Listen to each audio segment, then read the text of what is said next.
Sa edad ko 14 years old, tinagap ko 30 second na soccer, matay blindfold. Halos sumabog ang shoulder, tiklop ko para folder.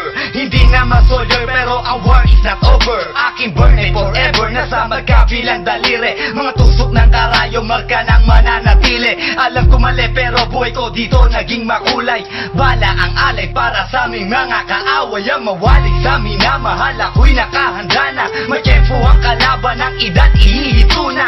Pero teka muna, ito ba'y katotohanan? Mabigat na katanungan, ano ba pinaglalaban? Na dahil ba sagang buhay mo'y sa sakripisyo? Kahit alam mo nga hastong nga kulungan ng nicho. Ang peligro at bata sa buhay namin ay likas. Bawat luwang papasak, bala ang katumba. Gusto mo ba na sumama sa aming mundo na madama? Na may halong lungkot at saya at may kababala ang pagtubos sa sala ng iba. Ang kaligtasan sa isa't isa inasa. Yan ang buhay ng gangsta. Yan ang buhay ng gangsta. Buhay ng gangsta.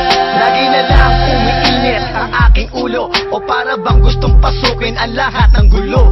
Ang pulo lumalabas pag pumutok na ang baril. Ang pagiging sa kalsada, yan ang aking papel. Ako ay laging gigil, kaya't minsan napapasaba sa away ng iba, kaya't heto't napapahama. Pero pag hinahamak, umiiral na ang puot. Kundi suntok, may tutumba na lang sa isang putok. Ito na ba ang sagot? Para masabi lang na G, hindi ko to pinili. Pero bakit nagsisisi ang tulad ko? Paano kung kunin mo na ako? Sino na lang titingin sa mga maiiwan ko? Kaya nagsusumamo, pakinggan aking dalangin. Ang tamang daan ay ituro mo sa akin. Nang aking pamakita pagbukan liwayway. Darating din ang oras, kamay ko nang kumakaway. Gusto mo ba na sumama sa aming mundo na madama? Na may halong lungkot at saya at may kababala ang pagtubos sa sala ng iba. Ang kaligtasan sa isa't isa inasa. Yan ang buhay ng gangsta. Yan ang buhay ng gangsta. Buhay ng gangsta.